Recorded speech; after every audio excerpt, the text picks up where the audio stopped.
good afternoon, everybody, for this session. The topic given to me to speak on is financial markets and corporate governance. It's quite a wide topic, and let's see to what extent I do justice with the topic. Now, first on the financial markets, it is not a breaking news that financial markets are doing very well, with the Sensex crossing last 2 days 30,000 at the closing time. And during the last 1 year, 2016-17, if you see, Nifty actually has given a return of 18.5%, which is in fact largest as compared to peer groups in other countries in Asian region, and also one of the highest as compared to the global indices. And this is on the basis of strong macro fundamentals of the country in terms of GDP growth, in terms of inflation control, fiscal deficit, CAD control, so commodity prices being low. So it's based on strong fundamentals, macro fundamentals of the country that markets have done so well. So what I want to say is that it's not that much of a bubble effect, it's something based on strong fundamentals. Now some of the bright spots of the market which have been that fundraising by capital markets last year have been 7.8 lakh crore, and this is perhaps one of the recent times it has crossed what has been bank credit.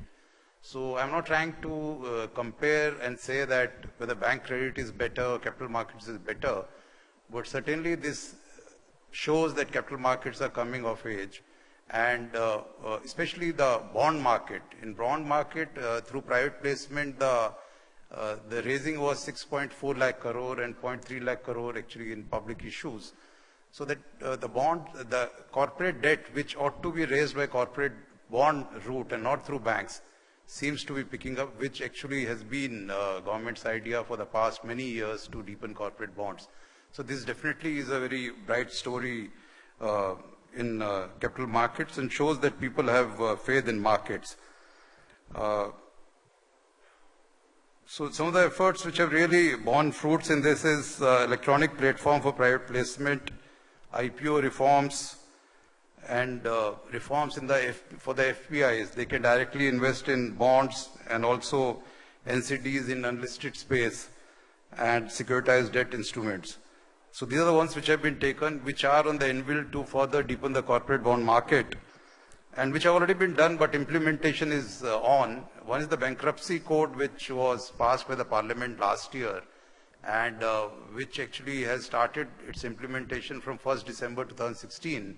As that picks up, that will further strengthen the bond market, and the investors would have faith that comes in case there is an issue of resolution or company goes in liquidation, their rights are well guarded. Next one is RBI's framework for large borrowers, which has been effective from 1st April. That definitely also will give push to corporate bond market.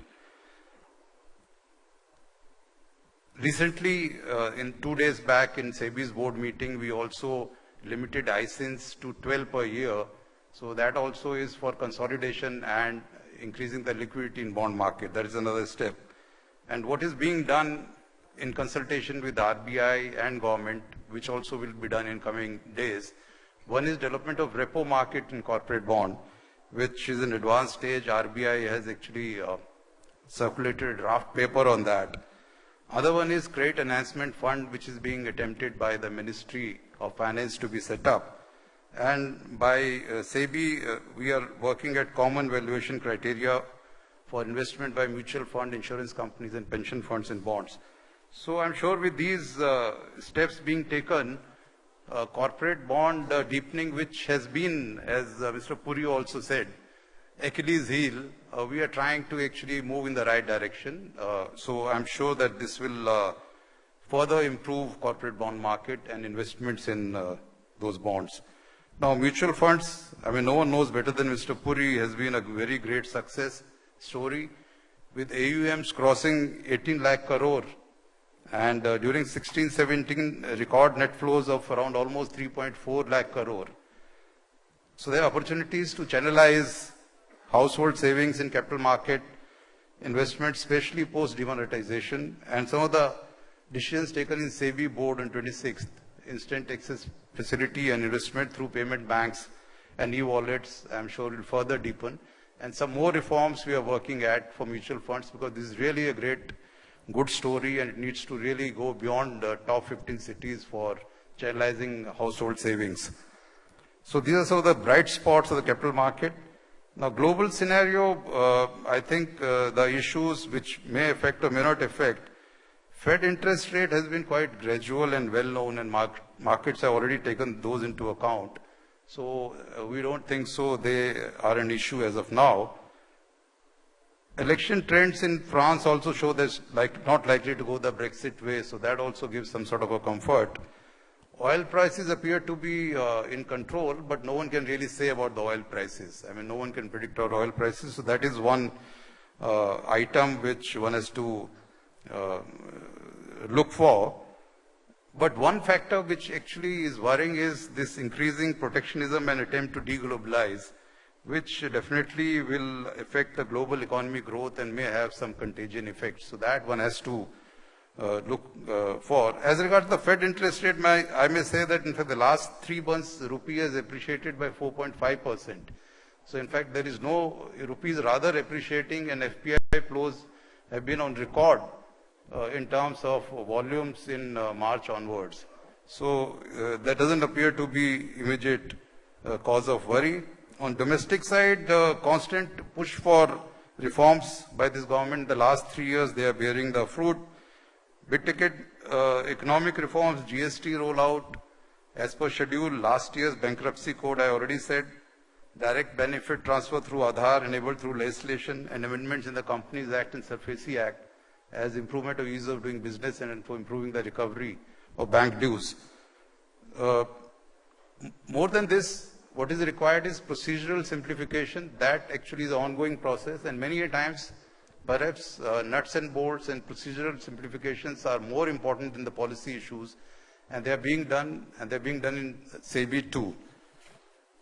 Now, some of the things which we intend doing in near future, we intend focusing in SEBI on primary markets more, because in terms of the new investments to bring to the company so that they're invested in infrastructure and other areas, we want to focus on this. We want to have further reforms in IPOs and corporate bond market. I already said we'll try to reduce the listing time, mutual fund.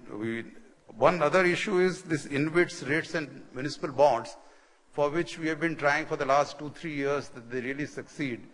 I think InvITs definitely are going to come, at least 2-3 InvITs in the coming month. And for the municipal bond also, we have relaxed the accounting norms for the last year, and we were promised that at least 3 municipalities will soon raise these bonds. So once this channel of investment starts, this will be a big boost of alternative channel for investment, which we are looking eagerly for. Another item is this, Mr. Puri mentioned about FMC getting merged with SEBI. That was merged about 1.5 years back. And that synergy we are working at, that is a very important and priority item for SEBI. We are working for we have just approved in the last, our meeting 2 days back, the options in commodity derivatives.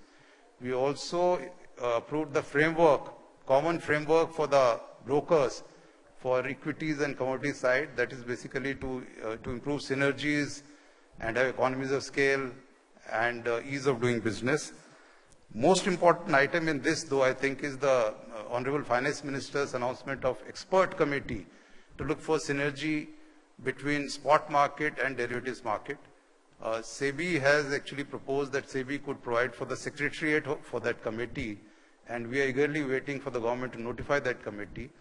That will resolve many of the issues and will further actually boost investment by institutional investors in commodity derivatives market. So that will be one milestone which will be very important. Simplification of regulations we are doing, as I said, that many a times simplification is better than actually looking for new options. So we already started with ICDR regulation, which we have a draft we will modify. Then there are issues, some other regulations, there are conflicts like I've been told, takeover code, delisting and buyback regulation. So we are on that too, and in a time-bound manner, we'll simplify the procedures in consultation with stakeholders, which I'm sure will go a long way in improving the ease of doing business.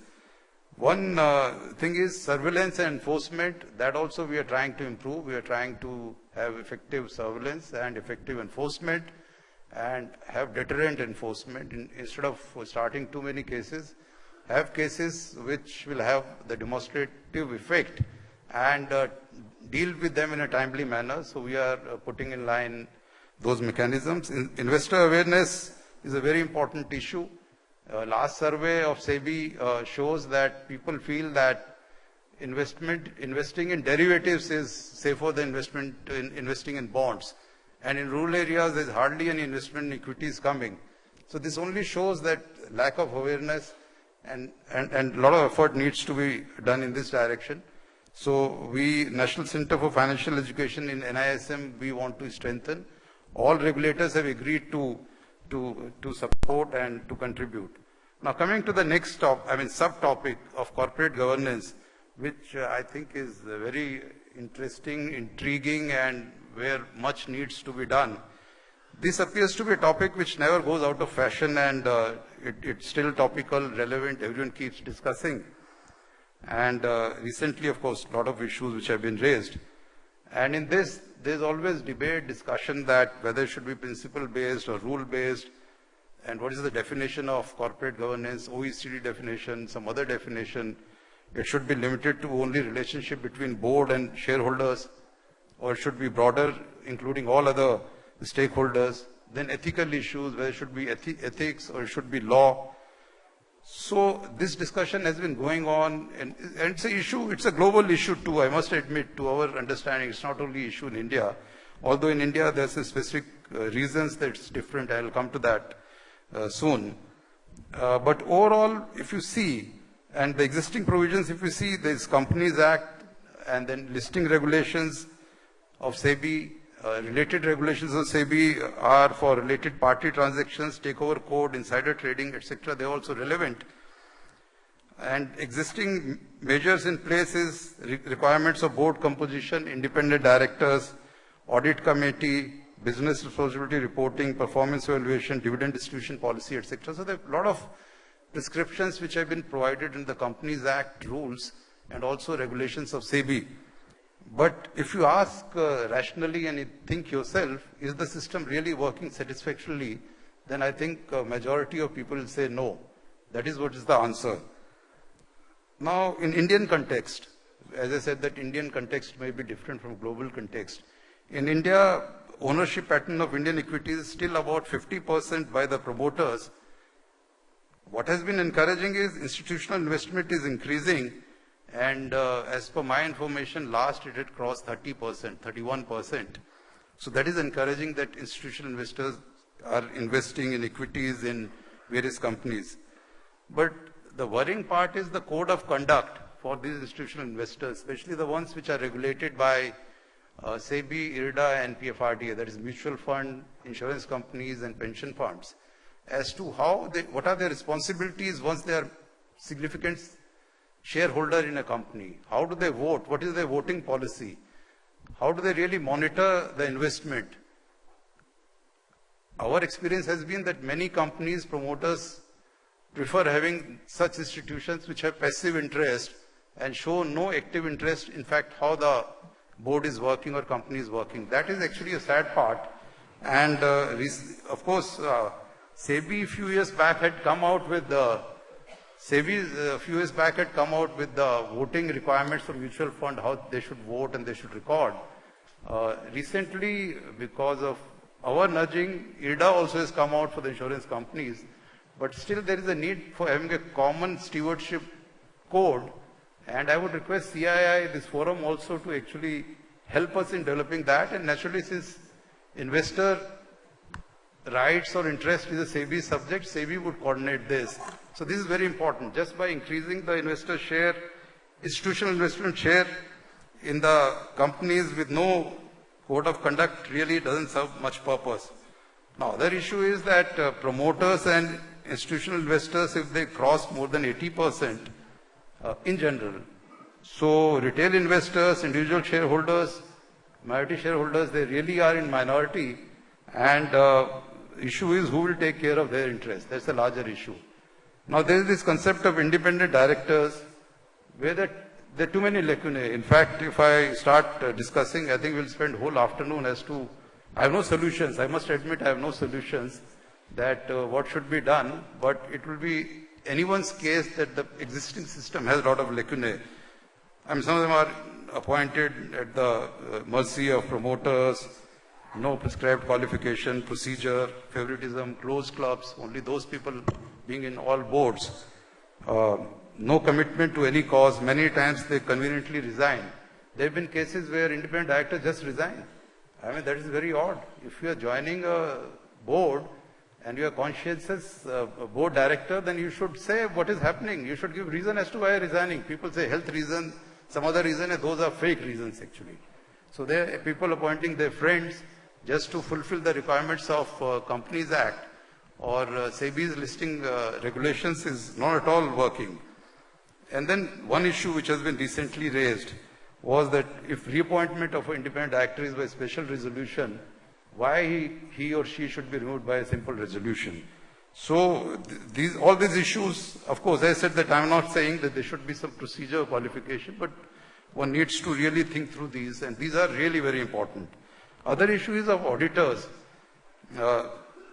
With due respect, I mean, I know that auditors have SRO structure, and but the same is not working. I will say that the same is not working, and I mean, we are depending on auditors, we are depending on audit committee for related party transactions, for everything we are depending on auditors. If that is not working, then there is something seriously wrong. So if auditors committee is not working, independent directors are not independent, and there is no stewardship code, then definitely there are serious issues. And some in substance is that, I mean, management is trustee of shareholders' capital and not really owner of this. And this is a serious issue which is engaging SEBI's attention, and we soon will come out with further discussions. We don't intend taking any action suo moto, that anyway is not the right way. But I just wanted to highlight that these are important issues in which we seek cooperation participation from industrial associations like CI. Thank you very much.